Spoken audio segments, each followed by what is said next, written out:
And my belief is that AI is not a technology challenge. It's a people, culture, and creativity challenge. And once we shifted that mindset or paradigm, we know, okay, it's not just about rolling out technology, implementing different tools, but it's about how people feel about the change and then how we can look at individual, team level, organizational level to think about how we can help our people to feel less anxious about AI, but more hopeful.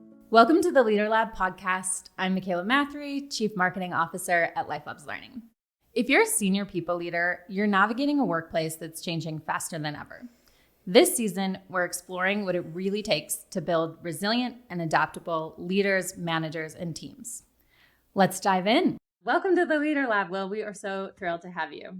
Thank you, Michaela. Thank you for having me here. Will Feng joins us today, and he is an experienced people and organizational development leader with a passion for building systems that help people and companies thrive. As the current head of global learning and leadership development at Fabletics, he designs initiatives that strengthen leadership capability across several dynamic fashion brands, including Fabletics and Savage X Fenty, which some of our listeners may be familiar with. With an executive master's in organizational psychology and change leadership from Columbia University, Will brings both rigor and real-world insight to his work. He is known as a systems thinker, a builder of collaborative communities, and a specialist in organizational effectiveness.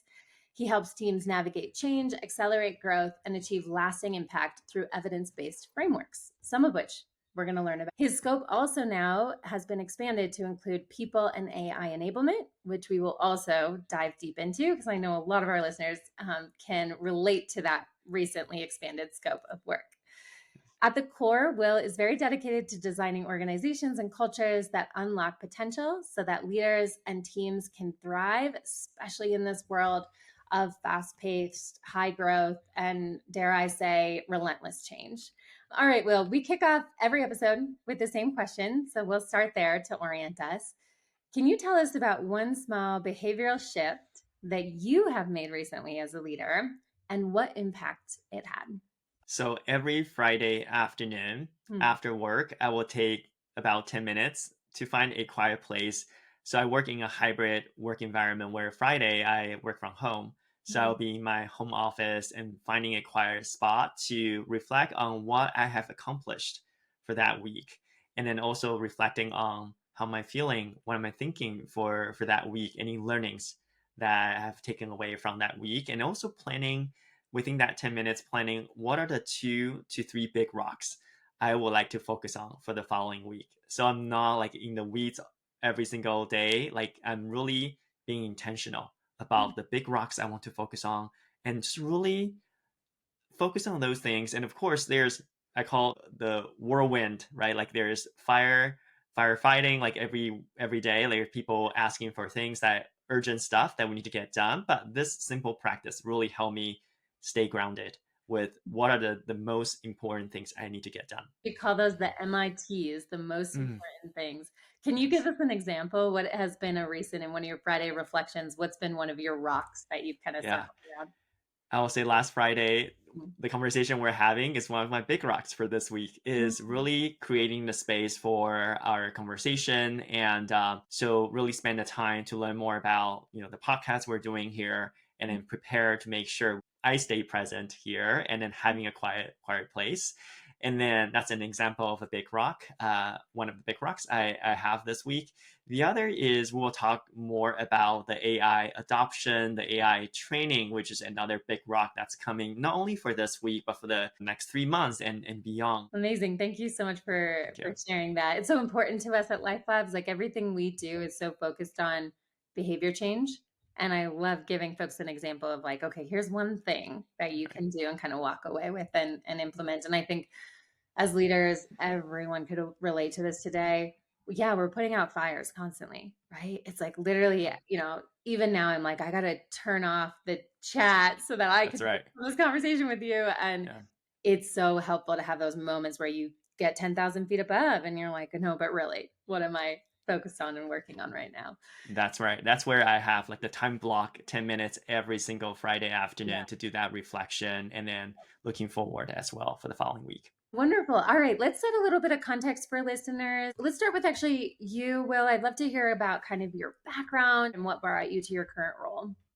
Yeah, I will say if you kind of look at my LinkedIn, I have various titles throughout my career. I have a very non-linear career path. Mm. Currently, I'm leading our global learning and leadership development at Fabletics and supporting our sister brands as well, like Michaela, you mentioned earlier. And really exciting opportunity for us to grow our people. And that has been kind of aligned with my core value of helping people to grow, helping teams and organization to grow through different ways and providing tools and resources, facilitation, or leading the L&D team here. I went to school in Vancouver, Canada, spent about more than 10 years there. And after graduation, I worked as an engineer for about a year.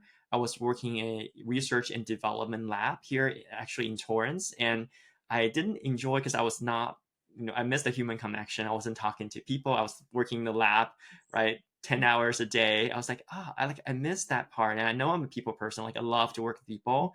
But then after a year, I was like, that's actually not for me. Mm. And that's where I kind of spend time to kind of reflect, what do I really want, right? So I quit, and I was fortunate during that time. I met my mentor, who was the head of HR for Mm. the semiconductor company, and she asked me for, she mentioned about this great opportunity to kind of start from learning and development and operating and leading our internal corporate university. And I know I have a heart, really love education. So I took the leap of faith. No background in psychology, no background in like, really around like education or human resources. Just took the leap of faith from engineering to HR. But I think the reason I took the leap of faith is because I knew that was for me in my heart. And I was able to kind of learn from A to Z, everything from learning and development, leading our corporate university, creating online contents, and also live in person and virtual session, like instructional design. So all aspect of L&D. It always stands out to me so much how pivotal mentors can be, right? Like you're in this role and you're like, this is not for me. You're doing this job. And then Yeah. you have somebody speaking into your life and sort of seeing you and seeing like your capabilities and how, what a huge impact that had. I'd love to hear a little bit about this expanded scope that you now have to really be thinking strategically about AI and AI enablement. How did that come about and how did that become a part of your current role? Yeah, I love that. And I will say we started this AI journey at Fabletics. Not this year, it has been quite a while, right? A couple of years, but we started with really just more exploration, right? Like experimentation of different tools. I hear a lot of technology discussion, right? Discussion around what tools we should use. How do we put out sessions to help our people learn about ChatGPT, Copilot, and different AI tools. And from my experience, working and focusing on change management from an enterprise level, right, approach, Mm. I know that I remember reading this research. 70% of change fail because we are not focusing on people, right, Mm. and culture. We are focusing on a lot of other things, and that's where earlier this year when we start thinking about AI and more at the organizational level, I have that observation. I was like, okay, I think something is missing here. And that's where we talk a lot about tools. We invest in resources and money into different tools and try it out, but we don't have a really cohesive approach, a systems approach to how we are going to help our people adopt to AI. And so I started reaching out to the people who are more on the technology side or operational side of the business who are leading AI adoption to Mm. say, okay, what are you guys working on? And I'm part of the people team. So that's where I started having these like one-off conversation, more of just understand and being a helper, right? Like helping to understand, okay, what's working, what's not working. And that's where we started having this conversation before summer around having a AI leadership offsite at the company. And given it's an offsite, it's kind of like in my space of facilitation around learning and really being a thought partner. So I was invited to be a sounding board to kind of design and develop our AI leadership offsite. And that's where we designed the AI first mindset workshop for our director plus level leaders. And fantastic opportunity for me to kind of think about what are the key mindsets for our leaders to cultivate this AI first culture at the company. Mm. And that's where I get to learn more about, right, the priorities and And I was like, okay, I think we need to talk more about the people, the culture, the mindsets of AI, not just the tools.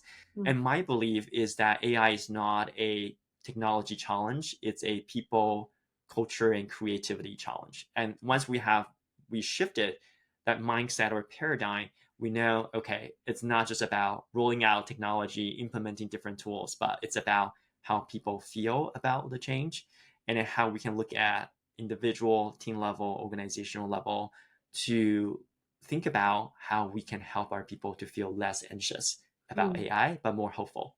There's a lot of fear around it. And we're going to Yeah. dig, yeah, kind of more into that. I love, yeah, your assessment of where the challenge is. Let's get into the specifics a little bit because I have a follow-up question. Who was at that offsite? Yeah, so we have all the director plus level leaders, so director, senior director, VP, senior VP, all the way above, right, to executive level for our Fabletics OS team together. So I think it's about 80 people together. Yeah. And as an offsite, of course, we talk about various topic, but the theme is what's around AI. And then you said one of the outcomes of that was actually a workshop that you developed then for your director level. Let's zoom out a little bit just to give listeners a sense of actually Fabletics. Can you give me kind of the high level? Are you distributed on site, hybrid? How many employees? Where are you located? So, kind of paint the picture of the company Yeah. for us. And then I'd love to hear a little bit more about the HR function and then where L&D sits within that as well. Fabletics is an active leisure company, and we are really our mission is to inspire confidence in all through the fit and feel of an active luxury wear for our members. So we're also a member first subscription model business, and we have over 2 million, I think close to 3 millions now globally, and we have over 100 retail stores. So some of you might have visited our stores across the US. We're expanding to Europe as well, and then now into wholesale and the online platform through to reach to our members. And really excited that now we are distributing to wholesale like Costco Wow. and then global retailer. And plus, part of our culture is fun. So we have this really fun culture where people, right, we have over 2,000 employees globally and really get together. We have fun force, right, a community of people putting together fun events for our people. And we have weekly all hands where our CEO talk about what's important, our OKRs, our financial health, and our products. So it's really a great community. Thanks for that context. And then tell me about the HR function and sort of where L&D sits within that. Yeah, so our HR function, we call the global people team. We also call GPT. So sometimes it's a bit confusing for like now we have Chat GPT. But that's where I learned like the Gen Z, they're called Chat GPT as chat. They don't use the word Chat GPT. So like, okay, that's chat. And then we have our team called global people team, GPT. So Mhm. so we have quite a decent size of our HR team. We call people team here. So we have essentially the business partner model, right? The Sure. business partnering for HR, and we also have Center of Excellence or COEs. And then talent development or L&D is part of the Center of Excellence, the COE function. We also have talent acquisition, our people operations team, our diversity and inclusion, right? And then so overall is we call it the global people team to support everything around people and culture and operations. And then in your role within L&D, are you supporting, everyone from retail staff to folks, kind of working remotely? Like, what does that look like? Are you Yeah. kind of across the full spectrum of brands? So I oversee most L&D for our corporate functions, and we have partners within our community. For example, we have a L&D team for retail that we work closely on thinking about the tools, the resources, the philosophy, how we approach learning and development. We also have a L&D team for our global member services, which is our customer service team. So they're more our reach for the functional need. As you can probably imagine, our retail fleet is pretty big, and that's where we need Yeah. training and development for retail, for customer service overall. My focus is more on the overall global headquarter. Let's jump in then and sort of talk about within the L&D function. We had a little bit of back and forth on this as we prepared for this around your learner segments. And I think this is fairly common within L&D, right? When you're thinking about your senior leaders, your middle managers, and then your individual contributors or your ICs for short. Can you give us kind of the tiered approach that you have to leadership development across those segments? One of our strategic pillars to develop a continuous learning culture is around this continue to offer steady state program and marketing and communication internally. So I Hmm. kind of run our L&D function like a business, not like the traditional L&D. So meaning like Hmm. we are rolling out and designing and working with vendors like Laugh Labs to partner on sessions like for our individual our contributors, our ICs, we call RISE Hmm. IC programs, right? Hmm. So RISE, RISE, so rising our people. And so that's RISE IC. And so that's a twice a year program we offer, and they're cohort based Hmm. because we really want to create this community of learning to help our people to get together to build the community within and learn together to support each other. So it's not just working with Life Labs on like, here are the training session, but really being intentional about our design is this continuous learning journey for the cohort members to be part of that program, so learners to learn together. And so that's our Rice IC Okay. program, Hmm. right? And they're self-nominated or nominated by their managers or their peers. Okay. So it's not like a required assigned to you, because I know that oftentimes might not work for culture where you make the trainings required or mandatory. So really empower our managers, our people to kind of help each other for nomination or self-nominated, right? Like they want to advance their career, we have these programs for them. So that's the first level, the Rice Hmm. ICs. And then the next level we call the Rice Manager Program. And they are for first-time, first-line managers or managers who need a refresher, right? Newly hired managers who might not have formal training and development in the past. Sure. And that's where we designed the Rise Manager program. And that program is a different model. So it's more of a flipped classroom model, meaning we have our employees watch the LinkedIn Learning course. We also have LinkedIn Learning subscription. And that's where they watch the course. We come back, my team and I facilitated our session. For example, we just had a session this morning, get our people globally together, developing their management competencies, their skill and knowledge and abilities. And so that's also our cohort program, very similar to how we partner with Life Labs. So those programs are twice a year. They're different themes. And for example, spring, we talk about building healthy teams. And in fall, for the season now, we talk about relationship management. So that's more of a bespoke partnering with LinkedIn Learning program. It's about 5 weeks. Again, cohort based. I would encourage, right? Really love the cohort model. So versus individual learning. So that's the management layer. And then the next level up is director plus.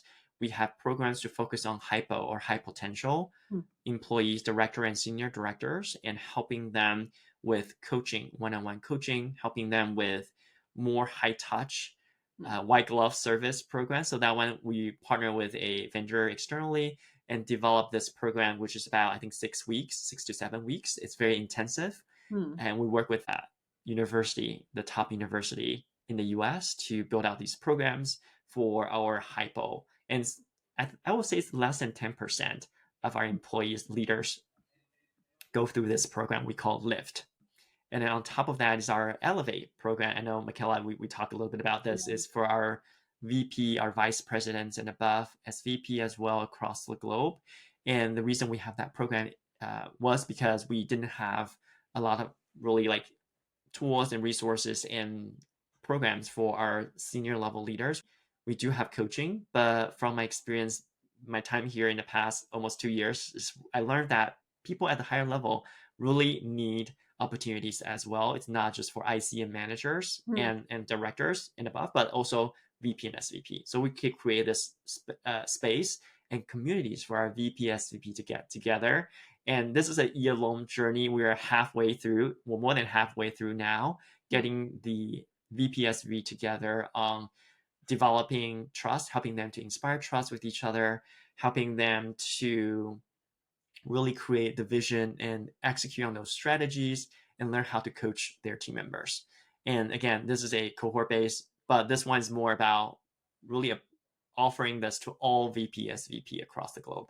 And that's where I got to travel in Europe recently to also roll out this program for our senior leaders in Berlin and Barcelona, and really enjoy the time helping our leaders there. And it's really a global initiative to kind of elevate our senior leaders in terms of leadership development. I'd like to drill down a little bit and actually talk about middle managers. So at Sure. LifeLab, we're super focused on, and I'll, just cut to the chase here. We're big advocates for managers as multipliers.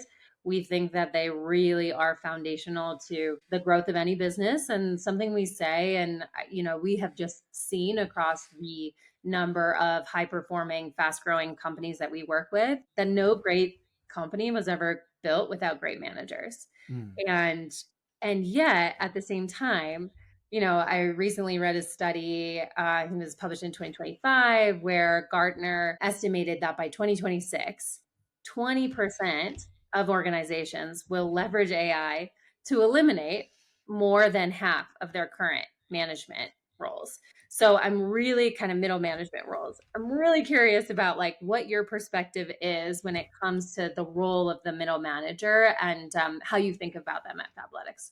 I will say we kind of like that. I cannot kind of predict the future of what Yeah. AI will look like. Some people feel like it will be like doomsday day, Yeah. like the world's ending, or the others like AI utopia. Like we're all gonna work with AI smoothly. I might be it might be in the middle. I don't know, Mhm. but what I do know is that the managers play a vital role for the organization. And to your point, from my experience with many clients and an organization in the past, like manager enablement is so important, like because they're between the upper management and the ICs, and they play a big role in terms of giving feedback, receiving, requesting feedback about coaching, dealing with conflicts, and able to kind of communicate and manage expectations for their teams. Even play that big role at important role as having the one-on-ones for their teams. So I don't foresee like AI doing all of that in the next 1 to 3 years, because I think people are still important in terms of that process of playing a role in the middle manager and helping their team to get the work done, and also planning and being strategic as well. And AI will help with some efficiency in terms of like process optimizations Right. with tooling, and maybe something around like augmentation of like working with people kind of like ChatGPT or Copilot, or even helping with automation of processes. I think in the age of AI, human managers play an even more important role, because it's about helping their team to learn and develop their AI literacy around right the AI knowledge skills, but also developing and coaching their teams. I see AI playing more of a augmentation role, like augmenting what the managers will be doing, or maybe around managing workload, project management, leveraging AI, or meeting note taking, right? Like from using an AI tool. But managers are still an important role of like motivation, inspiring team, building trust. I think people are still kind of navigating building trust with AI, because AI can hallucinate. So like I Yeah. think that trust component is key in the middle management. Is how might we inspire, how might we develop, extend, and restore trust? And that's the key component of what people managers Mm. play. It's not just the work, it's not just the projects, the milestones. It's also about the people, because people want to be seen, want to be heard, be recognized. And of course, if it's all done by AI, I think how I'm just curious how people will feel about those human components or elements. Yeah, absolutely. And it actually makes me think about what you were just mentioning before around you're such a proponent of cohort-based learning. At the end of the day, I mean, we still need people to collaborate and work together. And that is like foundational to how L&D leaders think about your role. And you just kind of broke it down for us across all these learner segments. Like, tell me a little bit more about when you say like cohort based learning is so critical. What does that look like for you, or what kind of brought you to that conclusion where you could? I mean, you could put folks through asynchronous, I think of it sort of as like solo learning experiences. Like, there's a lot of that out there in the marketplace. But tell me about this cohort based model and why Yeah. that's so important to your strategy. Why I really love the cohort based, because we really weave in diversity and inclusion into our design, meaning like the cohort based really foster this inclusive environment of team learning, or I call organizational learning. Because whenever we're having cohort based learning, it's not like in some of the colleges where you have professor teaching, having a lecture, telling you, sharing and right the knowledge. It's more about the people learning from each other. And Mm. then through that reflection with the facilitator, and I know Life Labs is doing a fantastic job there, like facilitating that conversation, bring out the insights from each person versus having this expert teaching. Of course, still part of that process of having an expert, a subject matter expert in terms of a topic like coaching or feedback or influencing skills. But then it's really each learners, each employee also has a lot of experience in the area, whether it's mistakes that they made or something. If it's a manager, maybe they have bright spots that they want to share. So, and that's where I believe that when we are kind of leverage each individual's wisdoms and insights in a cohort-based program, it's even more, it's richer than just Mm. having this expert. And on top of that is this sense of belonging. When we have a cohort, they feel like they are supporting each other. And when we facilitate or kind of like kick off these type of programs, cohort-based programs, I always say like we don't want to leave anyone behind. We want every single person to graduate from the program. And that's building to our cohort program is as a company, right? We want to be one team. We want to drive and innovate as one team together, we want to go far, not just go fast. That's actually a great segue into. I was just chatting with Sheena, who's your impact Yeah. consultant here at Life Labs, and she was sharing. She's like, "You got to talk with Will about their attendance rates because for the Rise IC program that we partner on with you, you've got 90% attendance rates." And, just to remind listeners, that's your IC program. And like you mentioned, that kind of camaraderie and sense of community is so critical to that. So I'd love to hear a little bit about like, can you give us a secret sauce? Like, how do you achieve such strong attendance rates? What goes into that? Really proud of that 90% Yeah. plus participation. I think part of that is from our people. And there, I will say there are three strategies that I can share with the listeners here. One is really around communication. So communication, communication, communication. And that's where I see when I mention communication is around like internal branding and marketing of our programs.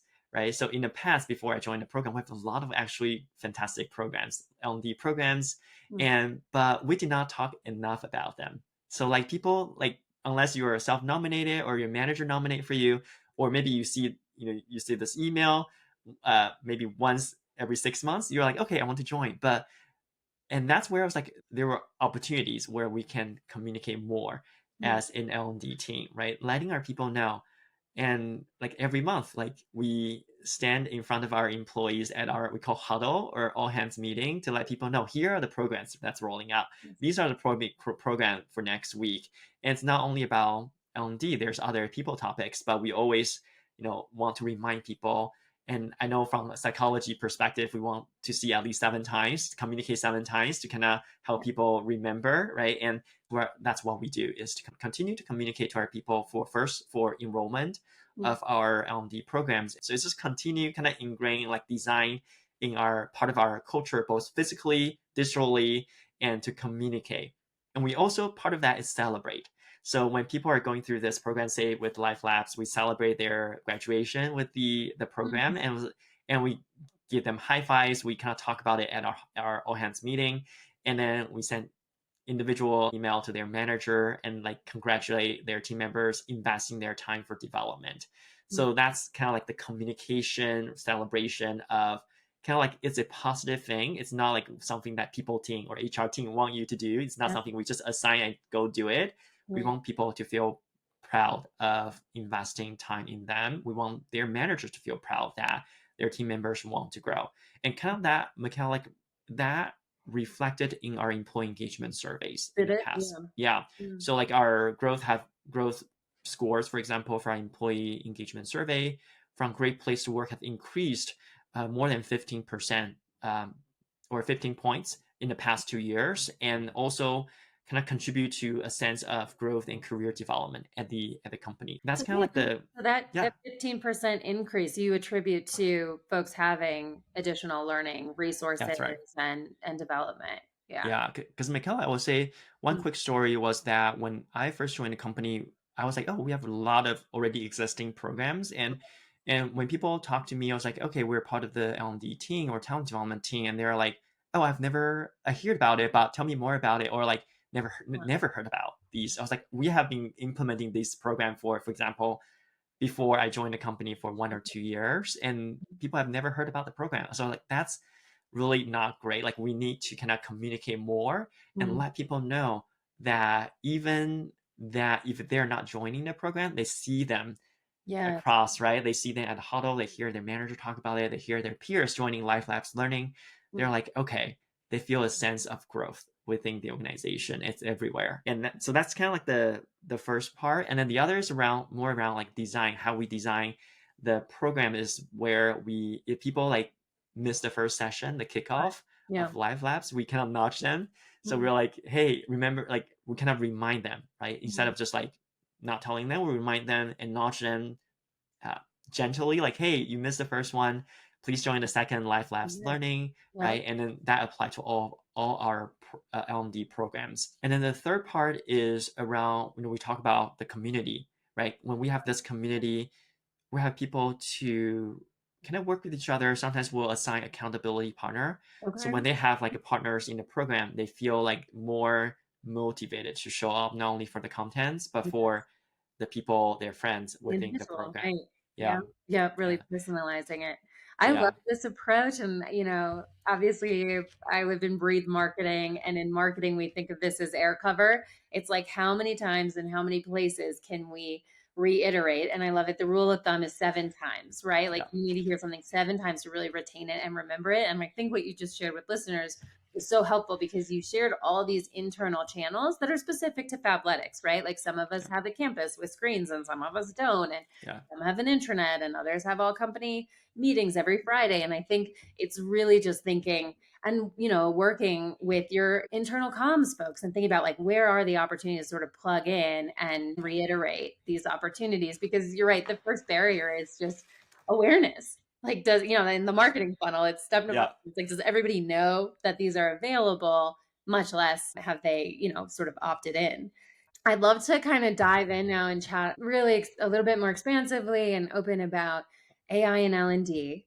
So we started the top of the hour talking about how your role has actually recently kind of been rescoped. You shared with listeners about this on-site and how that actually produced a workshop that you launched company-wide. I'm curious to hear about that. Can we talk kind of more generally? I know you're really plugged into the L&D world and you've got a lot of like friends and colleagues kind of across industries in this role. And I'm just curious, like, how do you see L&D's role in preparing the workforce for this kind of AI driven transformation? And maybe I'd evolve that question. It's not just preparing, but like responding, right? Because Mhm. it's no longer like we're in it. Now we're in it. It's like Yeah. every day, yeah, I can speak to it in marketing, but like we're using these tools. And what role does L&D play at sort of like the highest, most strategic level?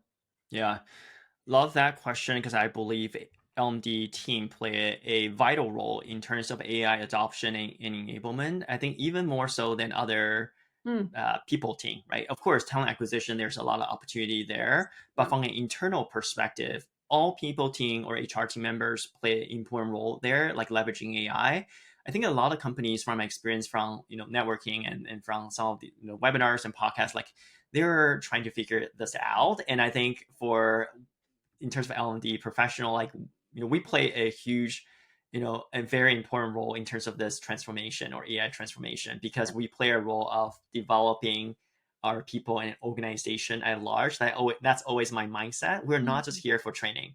We are here to help people navigate change. And learning and growing is about change, right? And that's where how I view AI enablement and the roles of L&D is around change leadership, right? It's around how do we develop this leader mindset, AI first leaders mindsets for our people, and then also around how do we develop a AI first culture, right? So earlier we talked about this culture design. I think L&D leaders play a very important role there, and I think the first step there is to help our workforce, our people responding to AI, is around giving them, I think, working with the technology and engineering or design team, right, the operations team, is to offer the tools available and encourage people to try AI, right? So that's always the first step, is being aware of AI and then give them the tool. For example, at Fabletics, we actually have enterprise ChatGPT. We encourage every single person to use AI versus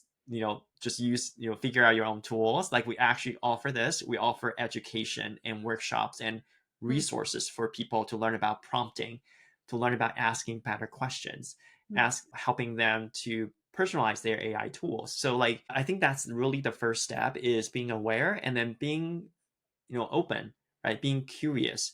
So curiosity is one of the key mindsets of AI. Learning about AI is being curious about what are the tools out there. How can I use this every single day? How can I use it every hour to be better using AI? And that's the first step is responding, helping our people to respond to AI in a way that we provide the tools. So mm. there's no confusion around, do I use Copilot? Do I use ChatGPT? Do I Right. use Gemini? Like, right, there's so many tools out there.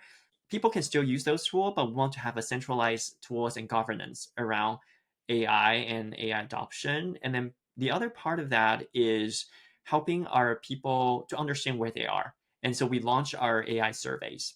We have launched 2 surveys so far at the organizational level, understand how they're feeling about it, what tools they're using, what Mm, the opportunity, and there's many more questions. And that's where we use the data and insights from those surveys, and then to understand where people are mm, today.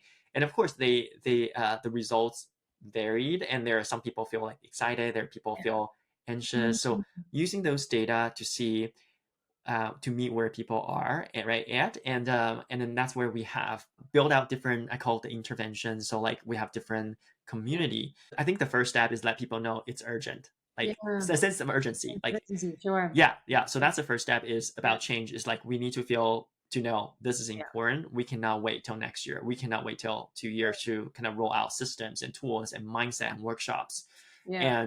and we need to act now. And so that's what we have been communicating to our people internally is like a sense of urgency. Huh. The tools we're providing, we're very supportive of our people trying experimenting AI within the boundary of security and Sure. compliance and all that and safety. And then now we have our newly established AI department now. Okay. So yeah, so we have a dedicated AI department with people from operations, from data science, from engineering and tech team. And I kind of help from a people team perspective in terms of, in parallel, building our AI first mindset, developing AI first mindset, building our AI academy internally, and then enabling our leaders to use the tools and develop themselves in terms of their AI literacy, and of course helping to design AI into our employee life cycle or employee journey. Sure. Oh, so interesting. Everything you described, it's just such an interesting time to be in the corporate learning space, right? And Yeah, I often, get to talk with so many folks like yourselves and so many people leaders. And I love thinking of like L&D as sort of the learning engine at the organization. And what you just described around surveying employees. And then what I heard was a couple of things. I heard we're surveying them on the tools, the tech, but we're also surveying them on like how they're feeling and maybe right. what they're scared about. And those are critical inputs. But obviously, what you take and do with, okay, this is the tech stack, here's what folks are using, versus here's how people are feeling about these changes. And I think that's really, really powerful, especially I'm on a lot of conversations with executive leaders these days, and we're just talking about like, okay, how do we sort of manage both? Just to get a little specific, I've got a follow up question for you. So Yep. you've deployed ChatGPT, you've got the enterprise edition at Fabletics. Who is sort of at the table cross functionally to bring something like that into the workplace? Like, what does that look like? Yeah, and that's tied to kind of I talk about like the sense of Oh, urgency. Kind of like the yeah. second step is building a community. So we call AI champions community, and Interesting. they're across all functions. So I think a lot of people, more than 30, Hmm.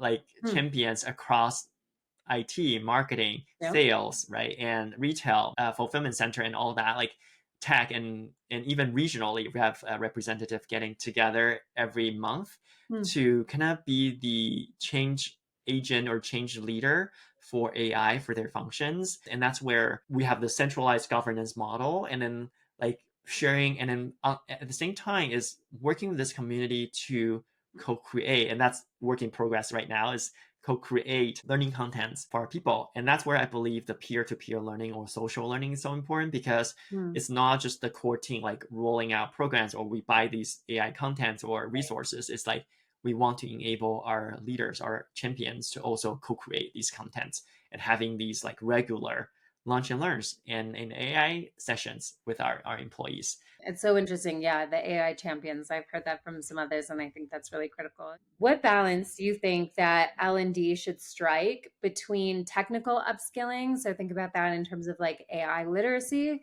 and the human skills, the people skills. Some of the things we just talked about around adaptability, collaboration, also change management as sort of transformation. Like, what is the balance there, and how are you thinking about that?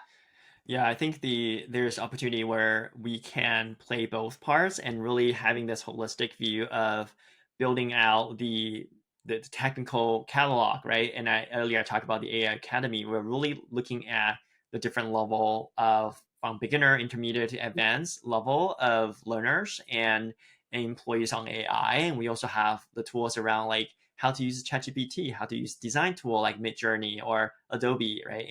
And so there are different tools and technology that we will be working with our internal SMEs or subject matter experts, and Yeah. then also external vendors to offer these contents. At the same time, we're building a lot of the continue to offering the human skills, because I believe that the change management, right? We talk about the leadership around feedback, asking powerful question with Mm, AI tool. Those are the human skills that we all already have. mm, And I think even more important today, because even if we think about emotional intelligence, right? Like before AI will be like we all need to know how to express our emotions, manage or regulate our emotions better, and manage our stress better. And now with AI, a lot of the time is when we are dealing with AI tools, right? How do we interact with AI? That's also require emotional intelligence skills and human skills. And that's why human skills are more important in the age of AI, is how we interact with each other, of course, how we interact with the AI. I learn more about myself when I'm talking to AI nowadays, like using ChatGPT or having a conversation with AI huh. when I'm driving or when I'm talking doing my work or outside of work, is that I learn a lot about myself, because I might get frustrated when AI is not giving me the right answers, or I hear people bully or abuse AI. I was like, don't do that. Like, actually, the way you're interacting with AI, whether it's chatting or talking to AI, is more about you. It's more about your leadership. And that's a great opportunity as we are using AI, is kind of reflect and think about opportunity we can get better. And that cannot tie to the L&D offering, the leadership development programs we're offering, kind of help people to kind of work with AI as they're developing their human skills. And then we talk about curiosity, right? There are three important mindsets: AI first mindset, curiosity. How do we be more curious Mm, about the tool, about the processes? And the other part is around how do we adaptability? How do we be able to adapt to the tools, the new process? That's also a very important leadership skills, and that's where we're continue trying to invest in that in the area as well. And then thirdly is around team learning. How do we learn together? How do we develop each other? So those are already important skills we are developing our people. I appreciate that Yeah, response and that it's a both and, right? And I think, yeah, something that we're really passionate about at Life Labs and we've just kind of seen across our client base is team learning, right? yeah, So I oftentimes think about, I'm like, yes, there is so much that we can learn through AI and through dialogue with ChatGPT but team-based learning also allows for practice. And how critical is it to have real-time practice with humans because humans are so unpredictable. Like you might yeah, think when the AI hallucinates it's unpredictable, but like people will always be more unpredictable, right? And yeah, the ability to learn together and practice together, I think is so critical because that truly is never going to go away. Like, in order to build great companies, we will always have to collaborate with other yeah. people. And That's that right. I think is where there's just huge opportunity for L&D to really lead the charge. And I think that's so much of what our conversation has been about. So I really appreciate you. What advice do you have for other L&D professionals? What does it look like to sort of reskill themselves to remain relevant? And maybe that's the wrong framing. So you tell me, but Yeah. reframe, rescale, or upskill themselves to remain relevant in this sort of AI-driven learning ecosystem that I would argue is not coming, but is really here. Yeah. I think one part, Michaela, you touched on earlier is practice doing and using AI every single day. And plus, join those networking like lunches or events externally, and of course Mhm. there's opportunity to kind of take online courses and different way, like read a book and podcasts. There are tons of podcasts around AI, Yeah. and that's where I will encourage the professional to really use those opportunity to not only like learn about AI, but actually do it every single day and practice experimenting with AI every single day. And plus, go out there, right, in the world. Like, don't just stay within your company. Like, go out having conversation with people, whether it's in the function of technology or engineering. I actually recently joined a dinner with a bunch of really great leaders, not just all Mhm. in human resource, HR, L&D, but they're from product management, they're from media and marketing, and we all talk about AI, but from a different perspectives. And Mhm. that's very eye-opening for me, because at the end of the day, it's about the business, it's around the people. Learning is part of that change, and I think Mhm. the more we can learn about how where people are at, and like in terms of their work, their roles, their skills, the more we can kind of help them. I will also say, like, if you see opportunity, I think there are plenty of opportunities around AI in the future or even now for L&D. Is in anybody, right? Like, is to raise your hand and kind of Mhm. speak up, and kind of like coming back to my early story, is take the leap of faith of like, okay, I don't know this yet, but Mhm. how can I try this out? How can I be part of this team? And invite yourself to the party. And even though you might feel uncomfortable, invite yourself to the AI party. And Mhm. that's kind of what I did early day. It's like, okay, there are a lot of things going on, maybe hundreds of Mhm. things going on. People are throwing different learning resources around AI, but like I was like, okay, we need to centralize this. There's opportunity that can be helpful. I love that. I think Collaborate. that's a great call to action actually for Yeah. listeners. Invite yourself to the AI party, right? Because Yeah. I think learning leaders, HR leaders are uniquely positioned to do that in the sense that it's like, no, I mean, sometimes I call it the Wild West because I'm like, nobody really knows. We're in marketing, we're testing out a bunch of Yeah. stuff, we're trying throwing stuff against the wall, we're seeing what sticks. And that mindset of curiosity, but also just like get at the table, right? Because you Yeah. don't know the conversation that's happening if you're not at the table. And I think that's super helpful. And honestly, a great question to sort of answer to tie us off is invite yourself to the AI party, and who knows what'll happen. Maybe you'll get it in your title and your scope Right. will change, but really exciting time. Thank you so much for joining us, Will. It was really wonderful to have you. I learned so much. And if folks want to get in touch with you, if they have follow-up questions, what's the best place to find you? What spaces are you in Yeah. these days? I'm most active on LinkedIn, so please connect with me on LinkedIn. You can find my name, William Feng, and look forward to connecting with you all. And don't hesitate to reach out, say hi, or any questions. Wonderful. Thank you so much for that, Will. And we'll link that in the show notes as well. And some of the things we talked about and chatted through. You can find additional resources down below. Will mentioned too joining webinars and content and just continuously learning yourself. So we have upcoming webinars you can go to our website to learn about. We have a couple in October on the same exact topic. Are there other places, Will, that you'd encourage people to go to sort of continue their learning? Like, what are some resources that you found useful as of late? I know there are tons of podcasts online, and whether you're using Spotify or Apple. Okay, so there's one called the AI Daily Brief. Hmm. So if you're on it, check it out. It's a really great podcast. And yeah, just immerse yourself while you're driving or right at lunch. So Hmm. definitely. I'm gonna subscribe to that. Yeah. Thank you.